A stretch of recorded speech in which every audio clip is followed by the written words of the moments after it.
What's up? Welcome to Tales Tomorrow. I am Morrow, your storyteller for today, and with me I have some more RPG horror stories. Sorry for not uploading videos in a bit. I've been kind of busy. I do get to do some stuff outside of just Tales Tomorrow, and at some point I do want to talk about a little bit more behind the scenes of what does Morrow do when Morrow is not Morrow. But for now, that's neither here or there. At some point we do want to cover that. For now though, let's get some RPG horror stories for today. GM is weird around my character. This happened a while ago during my first ever campaign. The other players had no part in this, so I'll just say that I was the only minor in the group, and for further context, I played a Furbolg Ranger. It started off harmless. GM had already planned the setting before she met me. I joined the party late in an online campaign, so I didn't think much of it when our characters were faced with a brothel. This is where I might have made a mistake. At the end of the session, the GM apologized to me for the suggestive theme and asked if I was uncomfortable. I wasn't, and I said as much.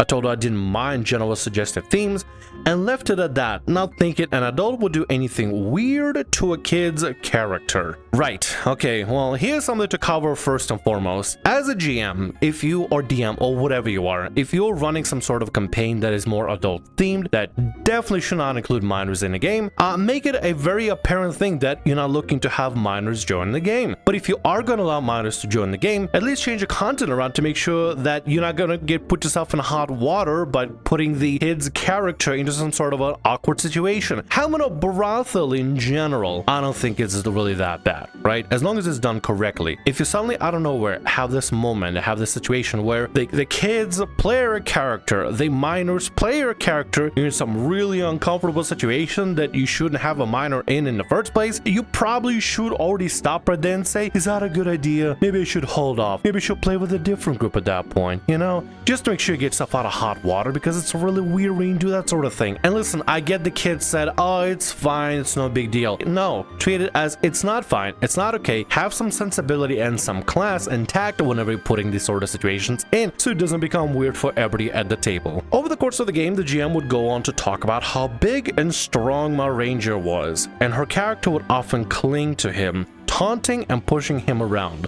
Another mistake. I engaged with his behavior. I would roleplay along, trying to advance the scene and get out of trouble, shrugging off the comments. This all led to a situation where the party needed to pass through a town of gnomes, but they wouldn't let us, unless, of course, the big, strong guy stayed. The tone itself made my skin crawl, and then the GM hit me with this.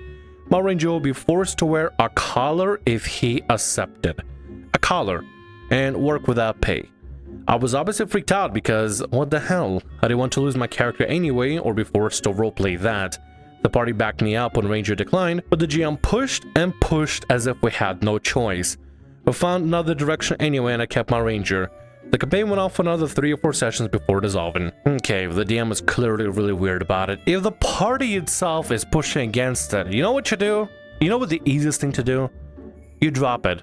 Find out another solution. Get them to figure out another solution, another way around. Come up with a different thing. Okay, so I'm assuming, I'm gonna make a wild assumption. I don't think it's that much of a wild assumption, but I'm assuming they have to put a color in them. It's gonna be some sort of like a slave or servant situation. And with how the DM was trying to be a little bit more on the suggestive side, maybe like a sex slave situation? A sex slave for the gnomes?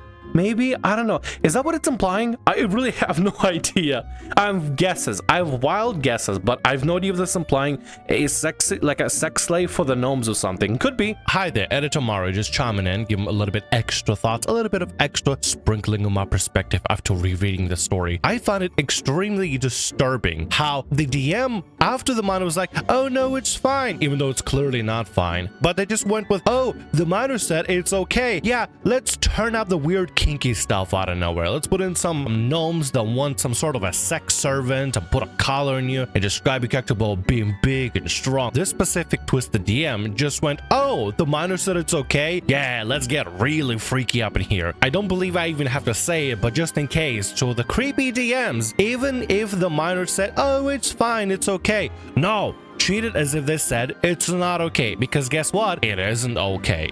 Don't have kids playing at your tables and expose them to weird, sick, fetish, perverted stuff. Just make it a normal, regular game. You can have it be a little gritty. You can have it be a little more realistic, but just don't put kids in weird, perverted, fetish situations. Simple as that. I can't believe that even needs to be said out loud, but you know what? Here I am, a tiefling on the internet saying to weird, perverted freaks out there, don't put kids in your D&D or TTRPG games in weird fetish situations, because it's gross and disgusting and you shouldn't do that sort of thing. The entire situation is just making my blood boil after I reread it. I can't believe this fucking DM, dude. What a fucking scumbag. Anyway, to the next story. I'll try not to interject too much. The Female Less Realms, featuring my little brother, his friends, and the old Frogger. I was really close to my little brother when I was in high school. He was the awkward type, didn't have a lot of friends, and didn't talk much. When I suspected he was having a bad day, we played some Magic the Gathering. We bonded a lot over it, and he really enjoyed building decks for me. When I left for college, it was pretty hard on him for a bit, but we started playing SWTOR to catch up. He told me he had started making friends with some older kids who played Magic the Gathering and wanted me to play with them when I came back from winter break. In college, I joined a D&D group and got super into it, and my brother always had questions. I told him for Christmas I would do a mini campaign for him and his friends while I was back for a few weeks. I spent all my free time not studying for finals, putting together a super flexible mini campaign starting with Minds of Phandelver, but with lots of room to veer off to the beaten path since I wasn't sure what aspect they would enjoy. The whole plane flight home, I was filled with nervous excitement for my first DMing experience, and I remember thinking I was glad I was with the beginners to take off the stress. Little did I know. That is really sweet of you to like prepare for your little brother's campaign and stuff and like set up and be with the DM and stuff, but at the end of the day, like, listen, if you need to get through the university courses and do all the classwork, do it ahead of time. Take it from me, I dealt with insane professors in university, just absolute insane bonkers kind of people that wouldn't give you any leeway. This gave me some university PTSD. Ugh. Right, let's continue. We met the only place we could give the weather, the back rooms of our small town's public library. It was my brother, 14, and 3 other kids, Sean, 15, Ethan, 16, and Kurt, 16. I'm assuming names are fake. My brother had helped them set up and roll their characters, and let's just say I had some side-eye on their supposed roles. I decided not to worry about it since this was just a mini campaign, and I didn't see this getting in the way of the fun. First session was honestly pretty slow and uneventful, as it was mostly explaining the rules. Last part had Kurt's elf ranger deciding to go fight some frogs in a lake with his bow. He wanted to roll initiative, and I told him he could probably just shoot them as they were just frogs. Though I got into it and purged the entire lake of wildlife. I was confused, but also glad they seemed to be having fun, if not entirely getting the point of D&D. They made a giant frog effigy of all the smaller frogs and paraded it into town, and that's where the session ended. Starting off the campaign strong with a frog genocide. Couldn't you like give him like, but suddenly as you go hunting frogs, goblins appear and you know, give him like an actual proper enemy to fight. Maybe Lost Minds of Phandelver has to make you like go somewhere. I never played it, so I don't know how it's supposed to go, but either way, let's continue. I spent a lot of time that evening trying to figure out how to work the frogs that seem to be really enjoying into the main campaign. I had this idea that a local druid who cared for the area would confront them and lead them to meet the old Frogger, a giant mythical frog who would challenge them to a fight for their frog-kind misdeeds. This was all from my prepared material, but I knew from the outset these kids would probably be a bit atypical and just wanted to make sure they had fun. Second session started and they were all super excited. I had snuck snacks and Red Bull into the library back room and offered them to me as an awkward thank you. And I found it pretty sweet, to be honest. I then picked back up in town and told them they were approached by a druid who gravely asked them what they had done to all these frogs and why they created the effigy. They asked me what the ranger, I'm assuming druid, looked like, and I think I said something like a serious middle-aged woman with a green cloak and a staff. Sean yells, "I touch her." What? I said, "I roll to touch her." And then he whispered, "Boobs." And then the other two started laughing. My brother's face turned white as a sheet, and it looked like he wanted to be anywhere else. I kind of panicked because this was not what I prepared to deal with. So I said, okay, you reach out to touch her and she turns dramatically into the all-frogger. That was just a disguise. Roll initiative. They had their first real combat and seemed to have completely forgotten about the ranger. They keep bringing up a ranger, but isn't it like a druid? Was there a different ranger? Was that ranger in a part? I'm assuming this is just a mistake and they were talking about the druid and not the ranger. God, these things are just the worst. Always get grimy for no fucking reason. Having to clean this shit is the worst, dude. If anybody ever wants to get a VR headset, make sure to have a cleaning cloth on you at all times. The lenses get dirty for no reason. I don't even touch them. Sometimes this thing just sits there and I do nothing with it. And then lenses just get dirty and like dusty and stuff, and it's the worst. At first I wanted to quit because I felt way out of my depth, but I really wanted my brother to have a good time. I made a decision. The ranger, or the druid, was the first and last woman they would meet for the rest of the campaign. Every other NPC after that was a mysterious, always male, but they never seemed to catch on and never questioned it. So it worked out well. My brother had a great Christmas present. I got to DM one of the weirdest campaigns possibly ever, and all hail the All-Frogger, saver of the campaign. My only real question, and this is just a personal question, can we get like a stab block for the All-Frogger? Because I'm kind of interested in using something like that. But at the end of the day, I guess you figure out a way to keep it moving and just like, hey, everybody else is just a mysterious male character, male NPC and stuff, and just kind of go from there. But I think it's actually really nice that you get to bond with your brother over D&D. Like, man, I wish I could bond with my family over D&D. But at the end of the day, I have my friends to play with, and that's all that really matters to me. Either way, really sweet story. Glad it ended well. Going on a quick thinking. Let's get to the next story for today. Worst DM I've ever had, and her magnum opus. Due to a shortage of TTRPG players and this being pre-coup where I had not learned about online Discord groups, I had one option. Join the on-campus D&D group at my college. There were many red flags about the DM. Here are those that I can remember since it's been a couple of years, and left all the group texts and Discord servers I shared with them. So in no particular order, 1 will blatantly talk crap about other player characters and how she wants to kill off their characters. Whoa!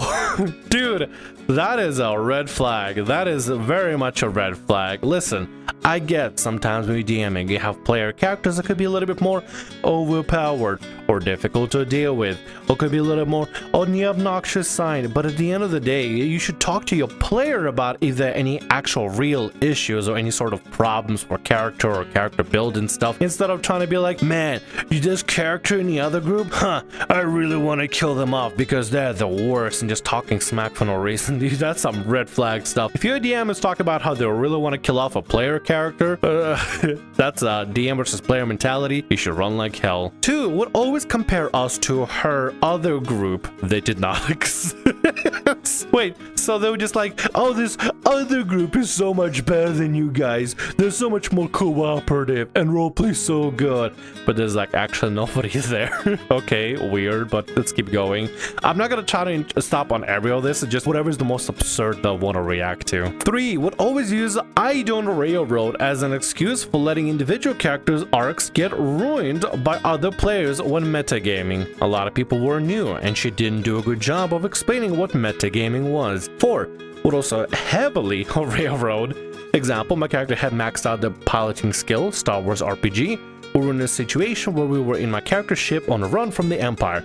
She didn't roll anything and just had us get shot down. 5 killed off my character because she was mad the player had to miss a few sessions due to mandatory sorority meeting. Bragged about it. 6 was racist in and out of game. 7 used literal Nazi war crimes and Mandela experiments as inspiration for a horror scene, then defended, saying, "It's okay, I took class on the Holocaust." Oh, what is this? What is this here? Jesus Christ. Also the weirdest excuse, "It's okay, I studied the Holocaust, I learned about the Holocaust," as an excuse to justify it. This just seems very weird. Where'd you find this DM? Literally, where did you find this DM? What horrible cereal box did you pull him out of? 8. When I said I wanted to run a campaign and told her about the plan, she talked crap about my idea behind my back and about how it was stupid and probably be boring. I'm currently running the campaign now. My players say they're having fun and enjoying it. Good. 9 said she would not join my D&D campaign unless she got to play this overpowered eldritch horror she had, but not starting from level 1. wanted to bring it to level 20 sheet. Didn't we have a story not long ago where somebody wanted to play an eldritch horror and they would like a Mary Sue that other DMs allowed him to do something? Yeah, there was something like that. I don't remember the actual name, but it was basically a girl that really wanted to play an eldritch horror every single time and wanted to be some sort of all-powered god, and none of the DMs could ever tell her no. They just let her roll for anything and everything to let her do anything what she wants, which is really weird. Let's continue. 10. When she ran a Call of Cthulhu campaign, she called it her magnum opus. It was 10 sessions of how many Lovecraft references can I shove into this thing, while making the main character a DMPC that did everything for us while she talked about how smart he was. 11. The NPCs did all the work for the Call of Cthulhu campaign. We were just there for the ride. 12. Refused to let anyone else run a campaign. 13. Ran a cyberpunk campaign, stated that there was an NPC that absolutely loved cybernetics and thought synths were the perfect beings. Said NPC immediately hated my character being a synth. 14. During the virus, we ran sessions over Discord. My mom came into my room and I said I was going to be back and muted myself. I was muted for 15 minutes while I learned that my grandma had a stroke and was in a hospital. Oh, I'm sorry.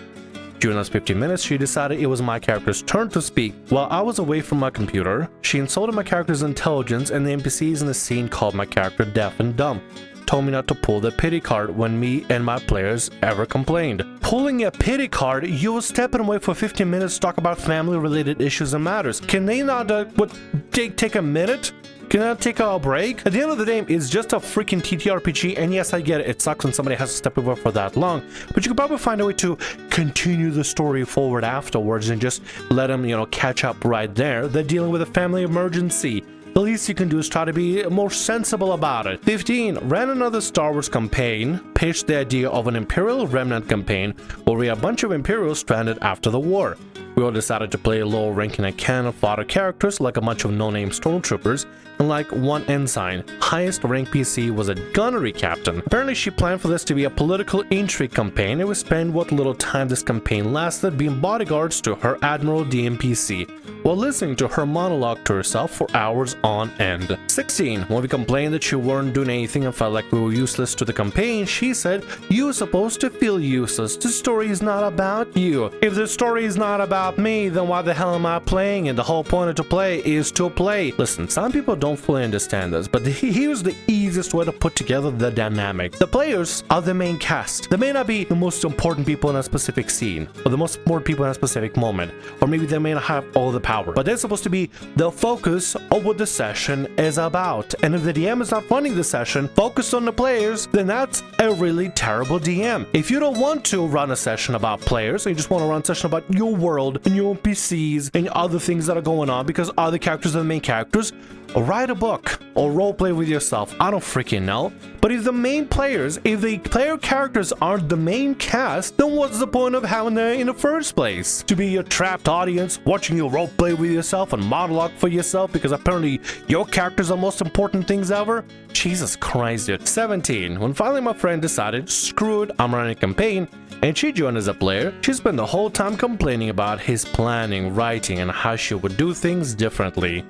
Yeah, most of this happened within a span of a year, about 3 to 4 years ago. And no, I do not talk to this person anymore.